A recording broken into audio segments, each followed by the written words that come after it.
забудь, — говорит еще лествичник, — в жизни твоей оного великого подвижника, который, хотя в целые 18 лет телесными ушесами от наставника своего не слыхал сего слова «спасайся», однако ежедневно душевным слухом ощущал от Бога не слово «спасайся», что означает одно только желание говорящего, и то неизвестное, но речь «спасен еси», которая знаменует точное вещеопределение и несомненность.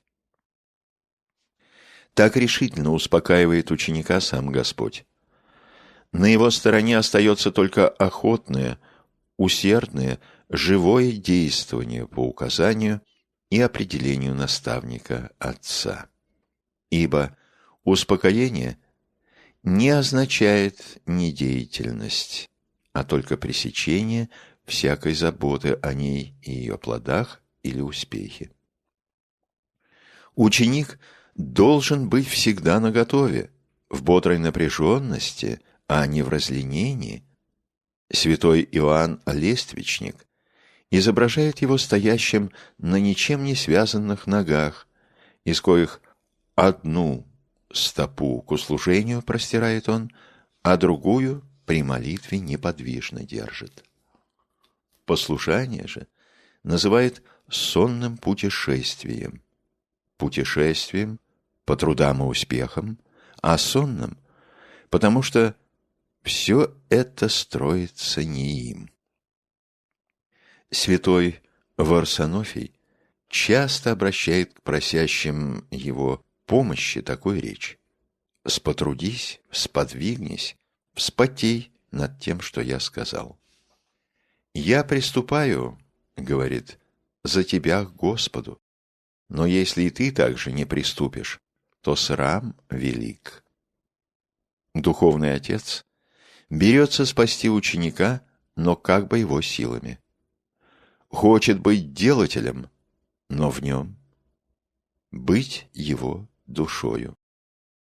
И ученик успокоен только в отрадной благонадежности и несомненности касательно своей участи, а сам все же в потах и трудах.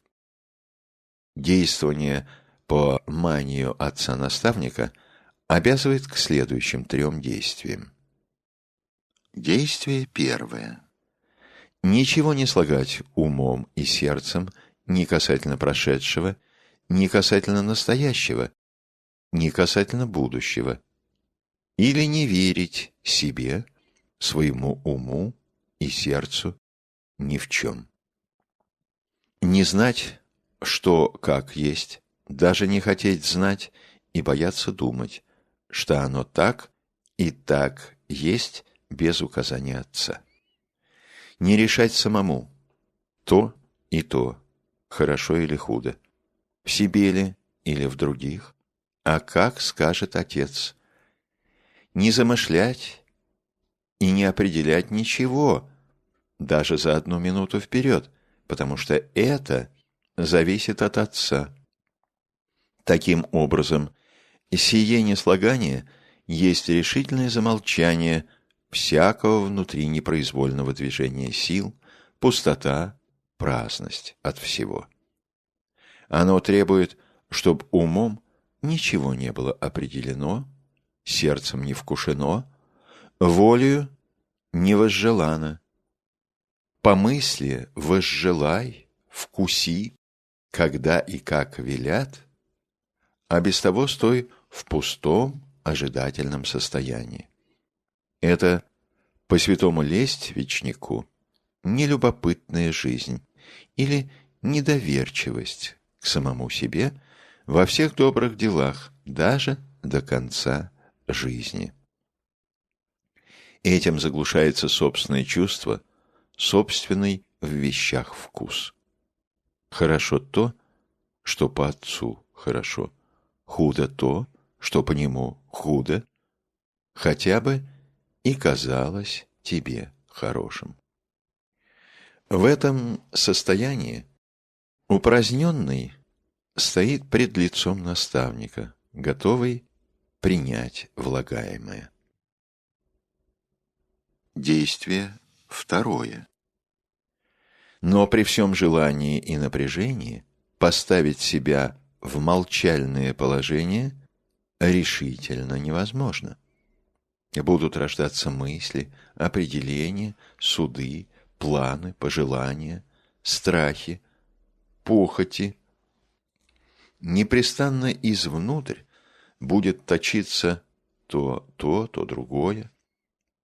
Касательно всего этого один закон: все открывать своему наставнику, и доброе, и худое. Этим будет очищаться всегда внутреннее. Наставник будет иметь основание, как судить о состоянии ученика. Не будет траты времени. Всевозможные уклонения, мысленные и сердечные, устранятся. Под руководством наставника будет приобретаться опытность в разбирании помыслов сначала своих, а далее и всех других. Потому-то святые отцы сему откровению приписывают необычайную силу в деле спасения, даже хотя бы оно было и не пред отцом-руководителем. При нем можно избежать всякой опасности заблудиться или пасть, встречая предостерегательный совет. Василий Великий так заповедует: «Всякий из подчиненных, если хочет показать достохвальное преуспеяние и стяжать навык жить неуклонно по заповедям Господа нашего Иисуса Христа, не должен ни единого душевного движения у себя хранить в тайне, но должен обнажать тайности сердечные пред теми, коим вверено благоутробно и милостиво пищись о немощных братьях. Таким способом, что достохвально, то утверждается, а что не похвально, то подобающего врачевания удостоивается. И через такой подвиг, мало-помалу, будем мы возрастать в совершенстве жизни. При этом не должно устранять себя, как учит тот же Святой Отец, от открывания помыслов и совещания тем, что совесть покойно не зазрит. И в телесных болезнях, говорит он, бывает, что немощные не чувствуют их, но верят наблюдению врача более, нежели своему нечувствию, так и в душевных. Скажись другому, и он определит, здоров ли ты или немощен, и какая у тебя немощь. Так поступали апостолы. Когда Господь сказал: «Един от вас предаст меня», тогда все один по другому спрашивали: «Не я ли?» Святой Варсонофий говорит: «Никто да не скрывает помыслов. Кто скрывает помыслы, о том злые духи радуются, видя возможность погубить душу его. Скрывающий помыслы пребывает неисцелен, ибо они исцеляются только частым вопрошением о них отцов духовных.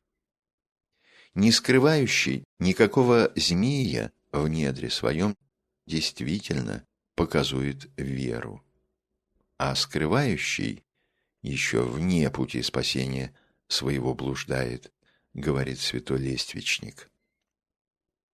Такое правило открывать все великой налагает страх на душу не только сделать, но и сказать что-либо и помыслить худое, напоминая имеющий быть суд от отца-наставника. Налагает страх и на бесов, ибо при сем никоим образом нельзя им укрыть своих козней. Потому-то и стараются они отклонить от сего, и, опасаясь обличения, бегут от того, кто во всем открывается.